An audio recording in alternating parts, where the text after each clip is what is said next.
Fell asleep at the wheel, and we went over an embankment and rolled the car end over end 6 times. That changed a lot of lives. Don't know, one of our friends was killed instantly in that accident, and you were... Rick Mays, yep. Think about him all the time. Yeah. This is really tough for Nat and I to talk about this. Yeah. So You're good. Take your time. we've never really even ever talked about this before.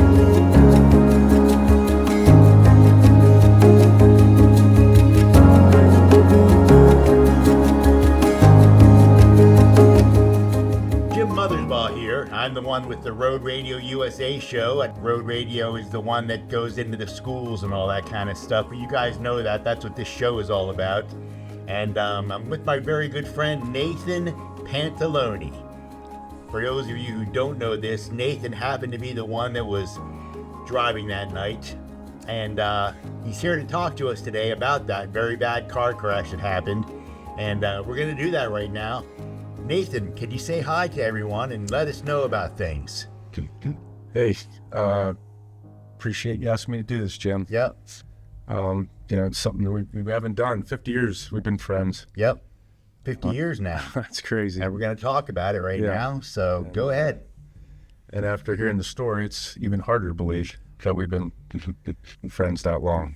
This is really tough for Nat and I to talk about this. Yeah. So you're good. Take your time. We've never really even ever talked about this before. Yeah, I don't even really know where to start, but, even before the accident, there was a culture of drinking at our high school. And, I both played football, we were good athletes, played tennis, and, I didn't want to drink. I wanted to be, a good athlete, but peer pressure. And eventually, I started drinking. We had to act like the guys, the athletes we wanted to act like them, didn't we? Yep. Wasn't strong enough, gave in. Yep. And, I never really thought I had a problem with alcohol, but, I didn't really, like some people had a connection and they were drinking every weekend, but I, didn't, that wasn't my case. And I really wasn't looking to drink, but it would happen from time to time. And, more than that, Nat. Yeah. But our accident was, you actually took a year off to go to California and pursue an entertainment career. And I finished, I stayed behind and finished up my senior year, and I graduated high school, and you were doing your senior year a year later. And a couple of our friends were also coming home for college, so I drove back to our hometown, and it was my turn to drive. I had been drinking during the day and stopping at people's houses, visiting, and then we had some alcohol, and we drove out to Baysource farmhouse where they weren't living, and spent a couple hours there drinking, and we were just on our way home. And clearly alcohol was part of it, and it was a long day, and I was tired, and fell asleep at the wheel, and we went over an embankment and rolled the car end over end 6 times. That changed a lot of lives. 6 times? Yeah. Didn't even know that. Yeah. And, you and I know, but your viewers don't know, one of our friends was killed instantly in that accident, and you were... Rick Mays, yep. Think about him all the time. Yeah. Well, you think about this, Nat, and as bad as things are, I really do think that God has a plan for all of this. And the Road Radio show is reaching a lot of kids, and I bring God into this program as a ministry, and I can't help but think that God is being is happy with what's being happened, and I bring God up, and you're being brought up in the show, and Ricky Mays is being brought into this. Yeah. I don't know. No, we both got to watch a bunch of miracles, though. Yeah. You were pronounced dead several times after the accident, in a coma for 6 months or whatever, and 3 months. Had to learn to walk and talk, and you are a miracle. Wow. Told you'd never have children, never graduate college. So, yeah, we got to watch that miracle. Anyway, Yeah. we're reaching kids, and that's hopefully these kids aren't being put in the same situation that I was, where they couldn't be strong enough to say no to the alcohol and other drug situations. So, Yeah. all because of the Road Radio show and how we put it all together, No doubt. So, anyway. Yeah, it's hard when you're young, though, to stand up to that peer pressure. And that's really what we couldn't do, Yeah. Back in it's really started in 1970 when we were in middle school, which is back in 1970s. Let's think about this. When we were in middle school, about 78. seventh grade, eighth grade. Yeah. In 77. Yep. Yeah. Crazy. Nat and I were neighbors in middle school in, when was that now? 1976 when I moved to Muncie. Yeah, we were neighbors on Main Street in Muncie, and we were on Main Street, 39 South Main Street. When were you? I don't know. You don't remember? God, no. Anyway, we were neighbors. We butted around together for everywhere, and we walked to Muncie High School, and boy, Yes. we started drinking in 7th grade, and 8th grade, 9th grade, 10th grade, just couldn't keep away from those older guys that convinced us to drink, peer pressure. Yeah. And then we started driving, and that's when it all started happening even badder. Started worse, Yeah. And, Yeah, there were other accidents in our hometown. yeah, Bobby Pfeiffer Right. and Was it Bubba Smith? Bubba Smith, yeah, Was killed. Mark Smith, yeah, Yeah. Bubba. Yeah, and it's not like we weren't warned. You remember when they brought, The DARE program. well, even before that, they brought, was it Toma? Yeah, Mike, yeah, Toma. Undercover New York City, the police officer to come in and share his experiences with drugs and alcohol. Yep. And I can say it definitely had an impact on me, but I was hooked. I believe that This won't happen to us. I just believe I was more prone to alcoholism. I think that from my first drink I was in trouble. I had the gene. Yep. Have the gene. And then after the accident, I struggled with drugs and alcohol for decades. Yeah. Oh, Decades, yeah. well, obviously. Yeah. And it was only, when I finally just gave up, really. Yeah. Gave up trying to control it or, I went to AA 11 years ago. Oh, did you? Clean and sober, 11 years. Well, So, I didn't know you did another that. miracle, yeah. Yeah, it's funny, I've never really talked about it. Yeah, I know. No, it was a struggle. I know in Big time. college you and I did, though, didn't we, at Yeah. Bloomsburg? That's right. So, Yeah. anyway, we both went to Bloomsburg, and I still had some struggles with it in Bloomsburg, so believe it or not. So, anyway, wasn't a good thing there either, so. No.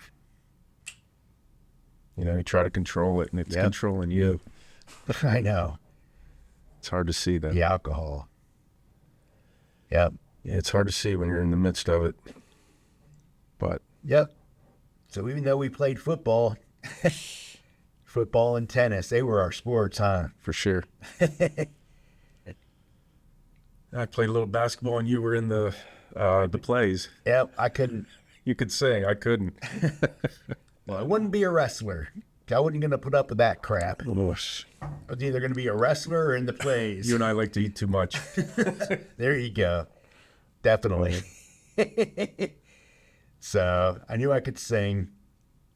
And there were the girls were in the plays too. I like the girls better than It's a good point. I know. I was into the girls back then. So anyway, I did that. So it's funny. But back to the accident, over the years, I sort of had to figure out how to live with it. And one time I had the opportunity to, you asked me to work on your house. and I had yeah. the opportunity to Thank God. do something for you after all those years. And When I moved to Williamsport. yeah, but what I was really impacted by was how the accident was still affecting people. Yeah. And I saw how your family, like you're unable to drive because of seizures. Well, And I saw how that affected your family and your parents, their support with your business and other things, and even your sisters. well, you lived with mom and dad for a whole year when I moved to California when I was supposed to be a senior in high school. Yeah, that's right. My family moved away, and they let me live Yeah. with them so I could finish up my senior year in Muncie. Yep. Yeah, unreal. Yep.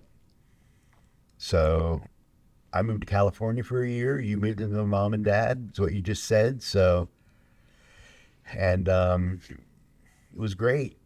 It was cool. And then I moved back into my house to graduate high school for a year. And that's when the crash happened. Yes. So back in 1984, February 25th, Yeah. 1984. So, Yeah, anniversaries are tough. yeah. It's 42 years now, I think, isn't it? Yeah.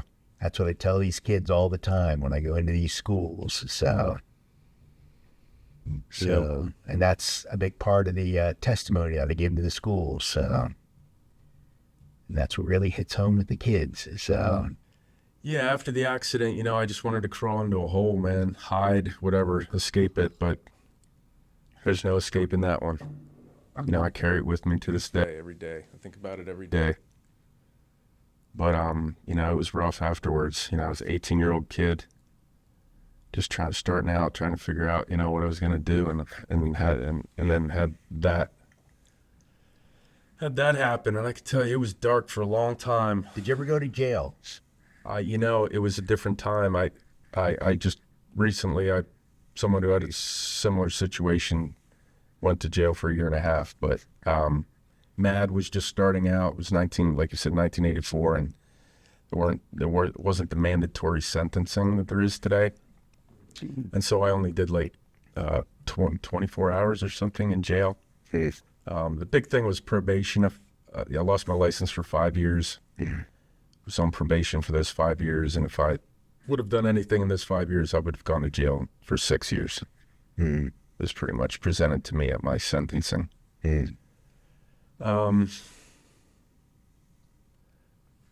But how do you live with something like that? I just isolated, depressed, and as soon as I turned 21, I just started drinking it, or trying to drink it away, stay numb, smoking pot too.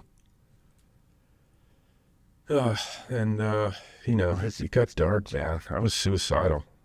I can still go there to this day.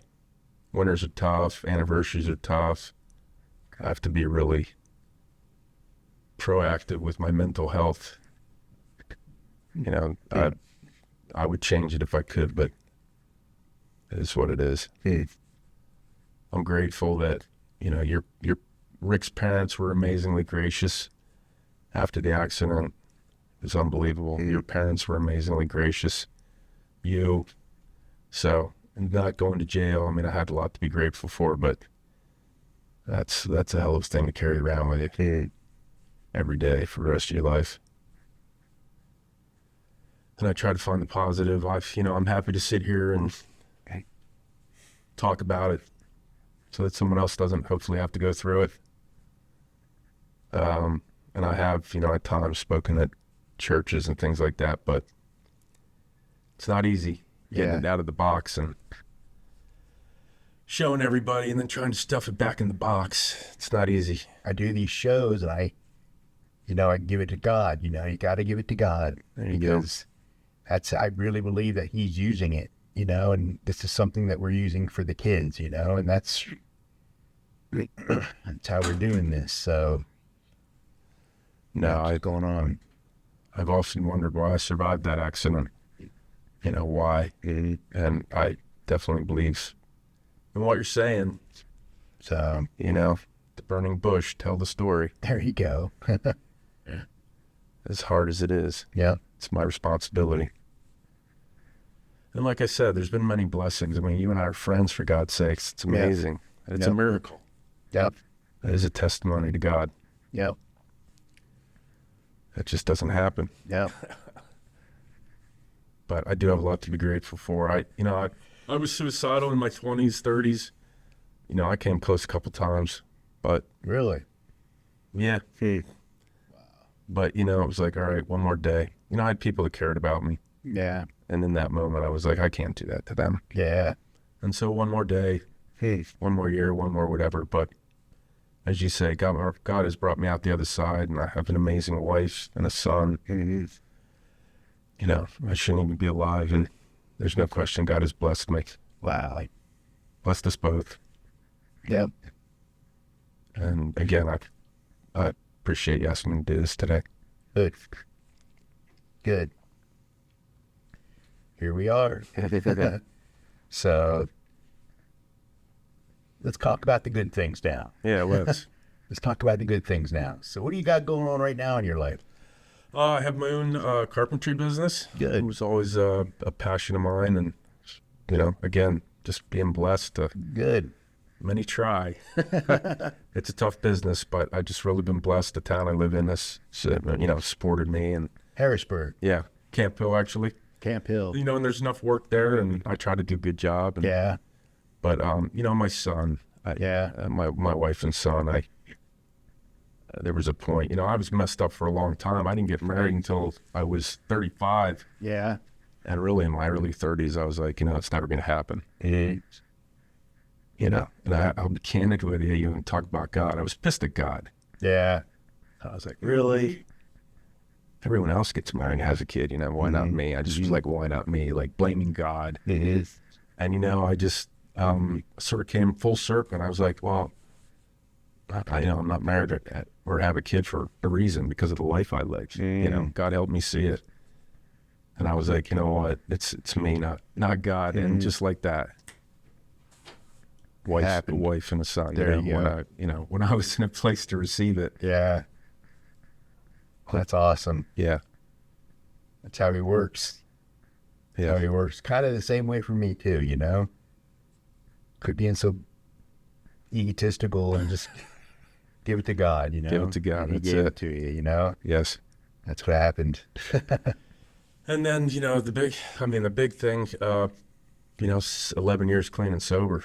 It's cool. Having that held behind me. Yeah, as far as, you know, struggling with drugs and alcohol for decades, it just, you know, it just got worse and worse and worse.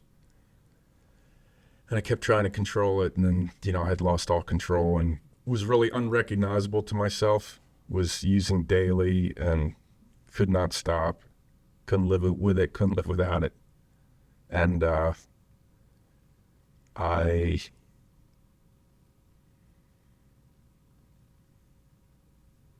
it was to the, like, I could just see how it was going to end. My father was an alcoholic, and he married, not my mother, but my stepmother. He was an alcoholic too, and I watched her drink herself to death. Oh, yeah?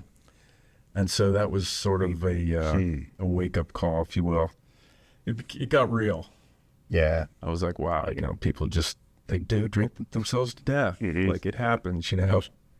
And I watched, you know, it was decades. It's a decade-long process. And I could just see the way I was using, the way I was drinking. I was like, that's where I'm headed. Yeah. There's no doubt about it. And it's horrible for the people around you. And I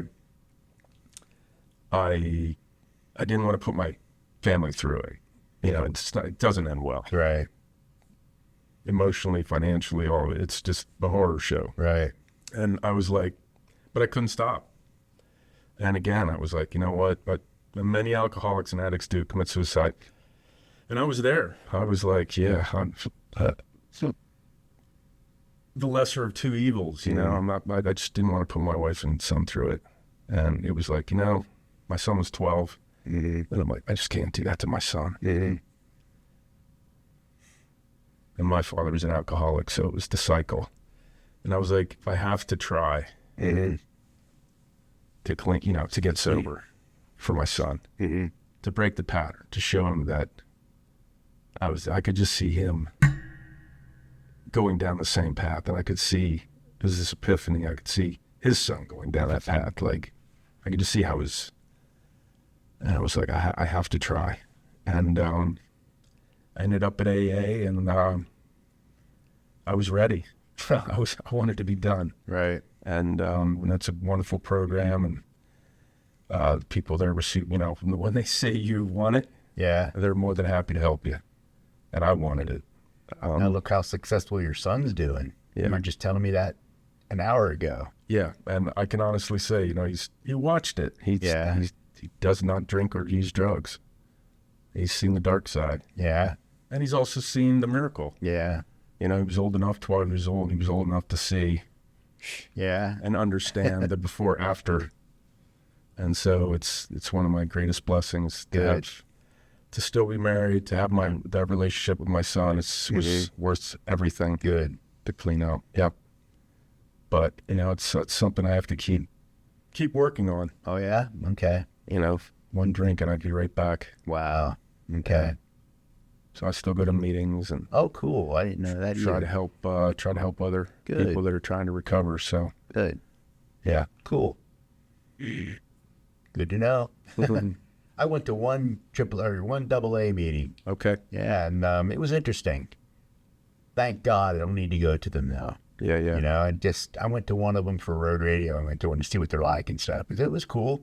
I liked it. They're all different. Yeah. Depending on who's there and So the honesty. Yeah, that's what I like. So you can go there and just put your cards on the table. Sure, that's what I like about it and stuff. So exactly. It's cool. Yeah, that's great. So there was about 10 of them there when I was there, which I think is a pretty good size people.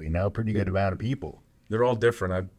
I've been in meetings with 3 people, and I've have been you? in meetings with 100 people. Oh, so, really? Wow, that's great. Yeah, they're all independent. Yeah, there's no excellent. That's how they should be. Yeah, that's great. So if you're looking for sobriety and you go to a meeting and you don't like it, find a different meeting. Yeah, that's great. Yeah, and there's great resources online. Just AA meeting near me. Oh, is that how that works? Yeah. Okay, cool. Yeah, I can't imagine there's not. So and there's an 800 number to talk to somebody, and they'll guide you to a meeting nearby. Great, cool. Every country, it's an amazing. Wow. Talk about miracles. Yeah. AA is a miracle. It should be. But they're all over the world now. Yeah. Every city, if you're looking for a meeting, there's one nearby. Oh, that's great. Yeah, it's awesome. That's great. It helped a lot of people. What did you think about road radio when I started doing it, first of all? Well, I watched you go from being in a coma from 6 months to not being able to talk, not being able to walk, not being able to, and that must have made you feel good, didn't it? Oh yeah. So part of the story is, I got away from it. Yeah. I was in a couple hours away, very little contact, nothing really to remind me of it. And you were struggling, for a long time, which was just, the open wound. And at some point, years later, somebody had mentioned that you were going to do an assembly at our high school, I think, was your first show, right? Yeah. I'd heard that. And I had first started doing the Governor's Highway Safety Award. So I went out and doing some speaking. Okay. Is that the first thing you heard about as far as me going into schools and just saying? Well, my first recollection is, umpteen years ago. Okay. Was that you were going to do a show at our high school. Okay, that's cool. And it was, really primitive, right? You didn't have, you weren't using piece of junk. Wasn't all lasers and light show. Oh yeah, it was a stereo and me talking to the kids through a stereo. Here, stop. Hit the recording button and stuff like that. Yeah, that's how it was. So over the years, really all I knew about it was just, we would talk and you would tell me what's going on and what it was like, and the new, better. New and improved. Right. And then trying to think, you asked me to be your roadie. Remember the Pittsburgh tour? Yeah, I remember that. So we did, 5 shows in 4 days or something crazy on a loop through Pittsburgh, and I got to see the show, and I'm telling you, man, that messed me up for a long time. Yeah, really? Oof. Well, your show's powerful.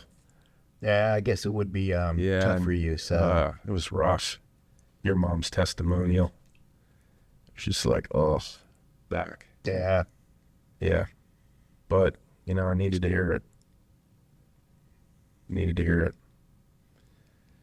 Yeah, you can't hide from it. yeah, You got to deal with it. Get, grow stronger, get stronger, whatever. Yeah. But amazing to show that your show's amazing. And now you've diversified into different messages. Texting and driving is awesome. Opioids. Yep. Vaping. Vaping now, believe it or not. So Yeah. So it's getting pretty big now. So it's amazing what you've done. So And what's, you talk about miracles. I mean, initially it looked like the accident, and it's in your mom's testimonial that, you went to California pursuing a career in entertainment, and that was all taken away. and now it's come around. And now Thank God. you've made a career in entertaining. That's God working on you right there. Exactly. So Not what you started out as, Yeah, but I know. yeah, amazing. And I'm so glad that I got to see those shows, and now you're part of it. now I'm part of it. Yeah. Not like you're an entertainer or anything like that. That's funny. No. So anyway. Yep. You're good, Nat. You're a good man. You too, brother. Thank you, dude, Appreciate your friendship. for putting up with what you do with you and me and everything. So It's all good. what do you think about now that we've kind of gone through a lot of things that we have never dealt with before through the crash and everything? What do you think kids kind of growing up and stuff that we've experienced with our friendship and everything, kids that are growing up right now when they're in school and had to deal with the peer pressure and all that kind of stuff, what do you think that you could talk to them about now? What do you think that you could talk to them about right now? Anything? No, Not that they're like you or me. Right. What would you talk to them about? Well, I'm just thinking back to when I was, that age, going through that high school, and everything seems so big and important. Yeah, exactly. And, It's not on that one big. level, it kind of is, but on what I would tell my younger self is, a lot of it's just meaningless, Yeah. and that peer pressure is, it's not real. It's all in your head. It is all in your head, isn't it? So I think, you got to have a goal. Yep. Stick to your goal. Surround yourself with, like-minded people. I definitely got, I wasn't in the best crowd. My friends were all using, and I should have, been strong enough to find new friends. And now those people aren't the way that they were. They're trying to thinking the same thing, They were thinking themselves as being cool, and they're in the wrong crowds, Yeah. You agree with me? I Those do. people are wishing they weren't following the right people, excuse me. Yeah. Everybody's thinking different Yeah. at that time. So But I would just encourage young people that are, struggling with peer pressure and thinking they have to drink and party or whatever, that, high school ends. yeah, it There's does. a big, awesome life after Yeah. high school. Don't screw it up with a couple bad decisions. That's what it boils down to. Yeah. And if you're worried about those people being your friend, they're probably not your friend. Yeah. Yeah. Yeah. Want a friend, get a dog. Don't screw your life up. Want a friend to get a dog. It's true. It is. No, I just wish, if I could go back, if I can't go back, but I can talk about it. We can Yep. talk about it, Yep. and hopefully save somebody else going through it, Yep. because people still go through it. It's still happening out there. And alcohol's the same way now as it was then, and it's Yeah. not going to get any better, unfortunately. Yeah, So, and there's a lot worse drugs out there that weren't out there when we were kids. My God, yep. even the But alcohol's still the first drug to come to and go to, Yeah. So, unfortunately. So here we are at the end of this podcast and stuff. What else would you like to tell Anybody who's listening right now, Nat. I think we covered it. Okay, I think we probably did too. So, so I want to thank you, Nat, for being such a cool friend, and thank you for being part of this show today. And Thanks for asking me. okay, so that's probably going to wrap it up for everyone. So, We'll get together in another 50 years. okay, sound good. Let's have a clink out, and we're done. Thanks, buddy. Thank you. Thanks for listening to the Proactive Prevention Podcast. Until next time, this is Jimbo in stereo.